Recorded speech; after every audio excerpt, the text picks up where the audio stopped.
আসসালামু আলাইকুম রহমতুল্লাহ। আজকে আমরা সলভ করব এসএসসি গণিত পরিমিতি অধ্যায়ের কুমিল্লা বোর্ড 2020-এর একটি সৃজনশীল প্রশ্ন। খেয়াল করো ক নম্বর কি বলেছে। কোনো ত্রিভুজের দুই বাহুর দৈর্ঘ্য যথাক্রমে 8 সেন্টিমিটার ও 9 সেন্টিমিটার এবং এদের অন্তর্ভুক্ত কোণ 45 ডিগ্রি হলে ত্রিভুজটির ক্ষেত্রফল নির্ণয় করো। আমরা জানি দুইটি কোণ, একটি ত্রিভুজের দুইটি বাহু এবং একটি কোণ দেওয়া থাকলে সূত্রটি হবে ত্রিভুজের ক্ষেত্রফল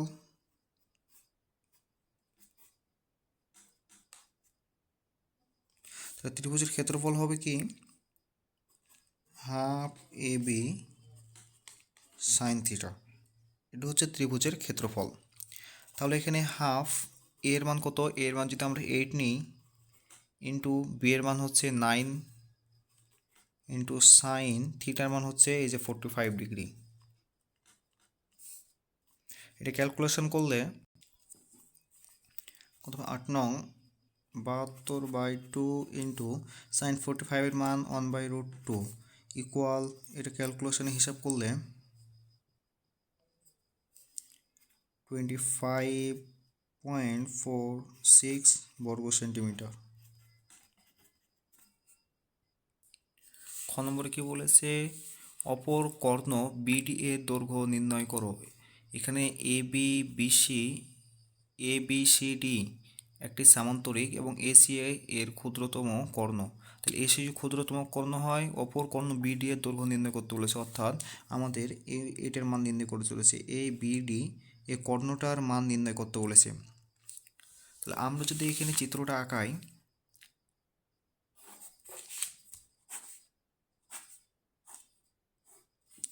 কর্ণ দেওয়া আছে, এটা আমাদের বের করতে বলেছে, এটা এ বি সি ডি নিলাম। আচ্ছা, এখন যেহেতু আমাদের এই কর্ণটা বের করতে বলেছে, সুতরাং আচ্ছা এটার মান দেওয়া আছে হচ্ছে 10, এটা হচ্ছে 16, আর এ বাহু পুরোটার মান দেওয়া আছে হচ্ছে 12 মিটার।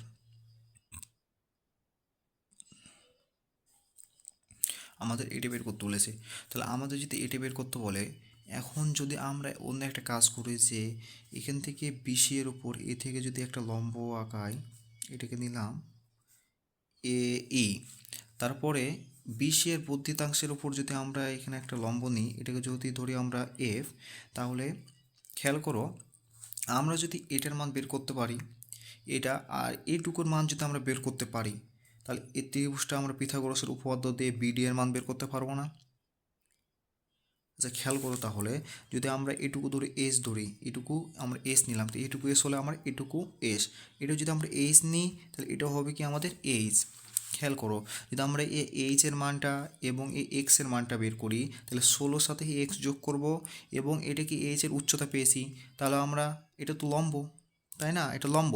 তাহলে আমরা যদি এখন পিথাগোরাসের উপপাদ্য অ্যাপ্লাই করি, এখানে বিডি স্কোয়ার ইকুয়াল কত হবে, বিএফ স্কোয়ার প্লাস এ ডিএফ স্কোয়ার। তাহলে আমরা যদি এইচ এর মানটা আর এক্স এর মানটা বের করতে পারি, তাহলে কিন্তু আমাদের ম্যাথ হয়ে যাবে। তাহলে আমরা শুরু করা যাক।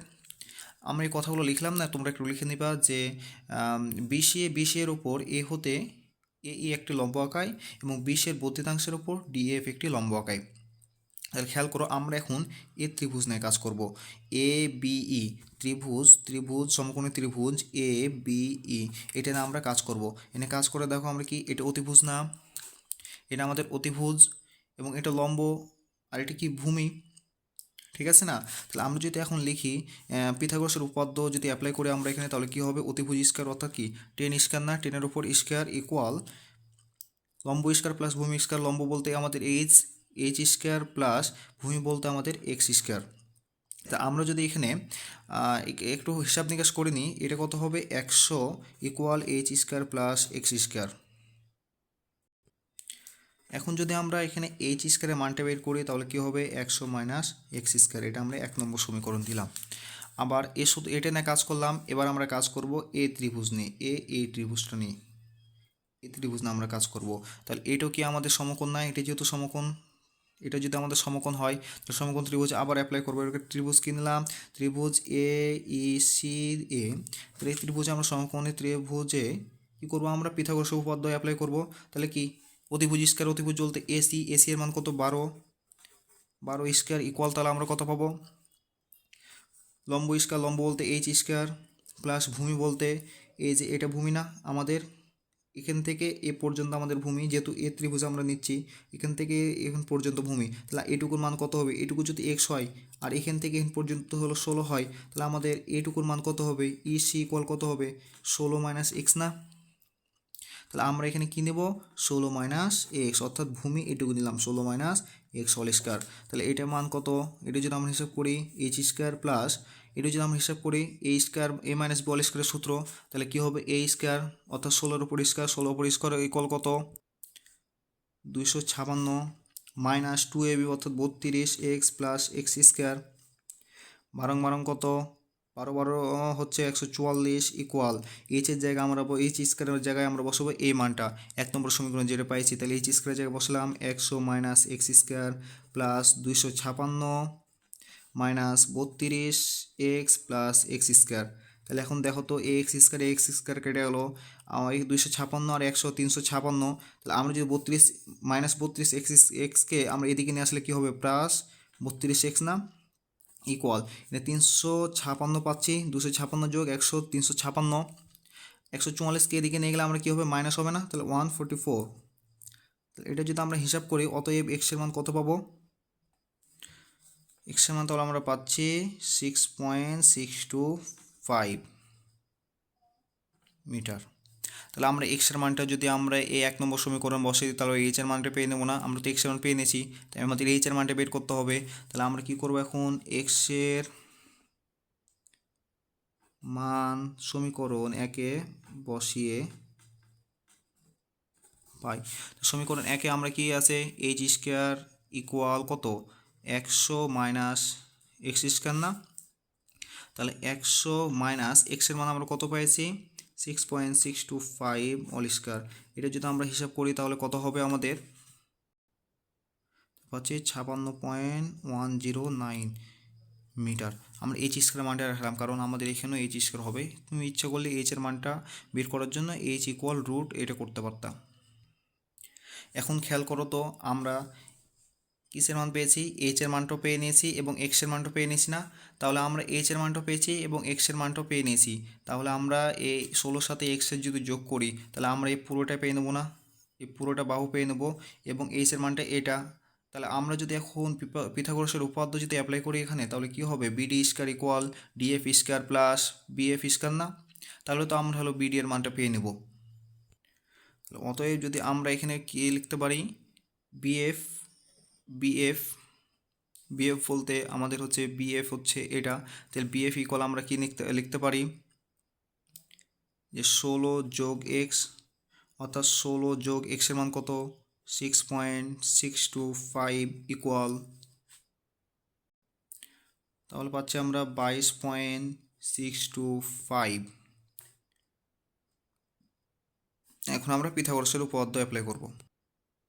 তাহলে এখন আমরা যদি নিই ত্রিভুজ বিডিএফ এ, তা পিথাগোরাসের যদি সূত্র অ্যাপ্লাই করি তাহলে কি হবে বিডি স্কয়ার ইকুয়াল, তাহলে কি হবে বিডি স্কয়ার ইকুয়াল কি হবে বিএফ স্কয়ার যোগ ডিএফ স্কয়ার।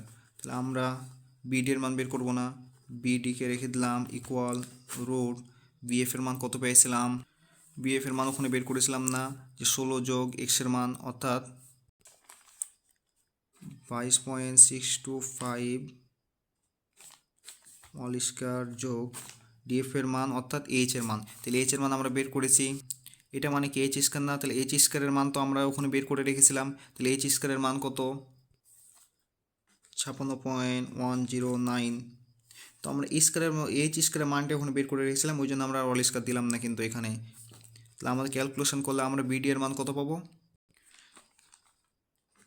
23.84 মিটার। আমরা ক্যালকুলেশন করলে আমরা এই উত্তর এটা পেয়েছি। অর্থাৎ আমাদের কর্ণ বিডি যেটা বের করতে বলেছিল, এই যে অপর কর্ণ বিডি এর দৈর্ঘ্য নির্ণয় করো, তাহলে আমরা অপর কর্ণ বিডি এর দৈর্ঘ্য নির্ণয় করে নিয়েছি। এটাই আমাদের অ্যান্সার। খেয়াল করো, গ নম্বর প্রশ্নে কি বলেছে, উদ্দীপকে উল্লেখিত সামান্তরিকের বাহুর দৈর্ঘ্য ও ক্ষুদ্রতম কর্ণের দৈর্ঘ্য অপর একটি রম্বসের বাহুর দৈর্ঘ্য ও ক্ষুদ্রতম কর্ণের দৈর্ঘ্য সমান হলে রম্বসের ক্ষেত্রফল নির্ণয় করতে বলেছে। অর্থাৎ সামান্তরিকের উদ্দীপকের যে সামান্তরিক আছে, সামান্তরিকের বৃহত্তম যে বাহু, বৃহত্তম বাহু কোনটা, এ বিসি না বৃহত্তম বাহু, অর্থাৎ 16। এটা হচ্ছে আমরা ধরবো রম্বসের একটি বাহু। তো রম্বসের যদি একটি বাহু ধরি এটা, তাহলে কত হবে 16। রম্বসের একটি বাহু 16 এবং অপর যে ক্ষুদ্রতম কর্ণ ওটা হচ্ছে আমরা রম্বসের কর্ণ ধরবো।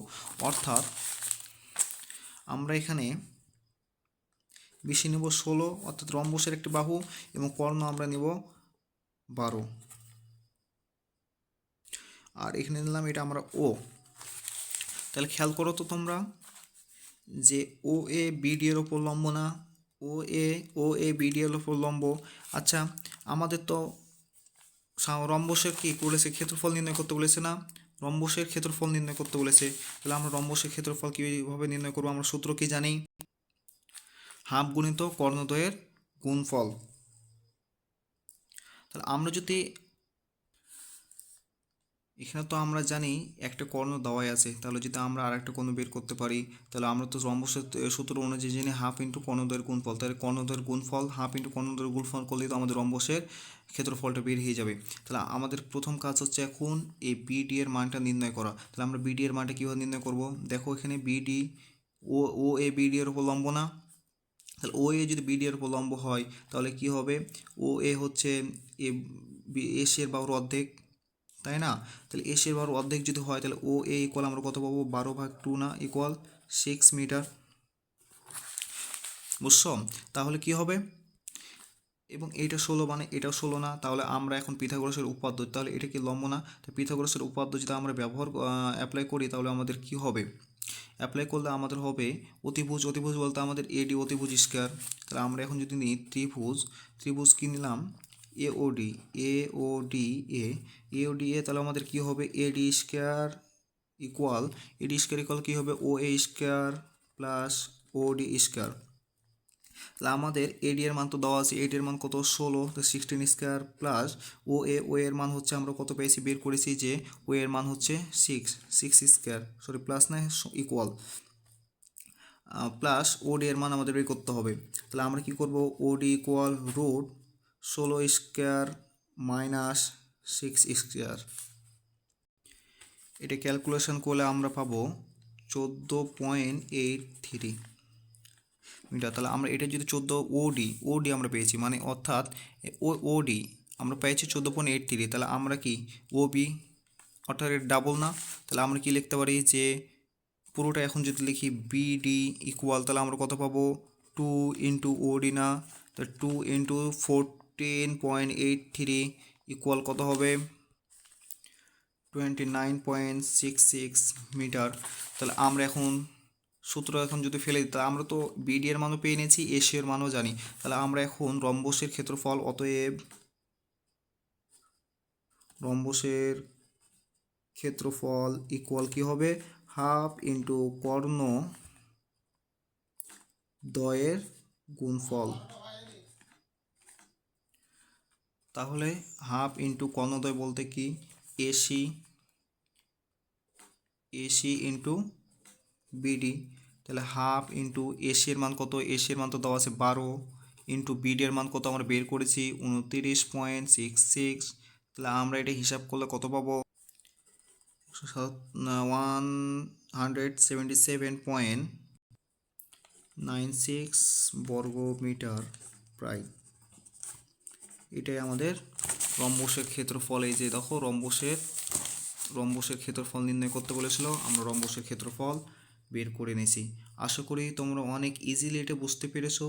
যদিও কোনো সমস্যা থাকে অবশ্যই কমেন্টে জানাবে, এবং পরবর্তী কোন প্রশ্ন তোমরা সলভ চাচ্ছ সেটাও কমেন্টে জানাবে। ধন্যবাদ।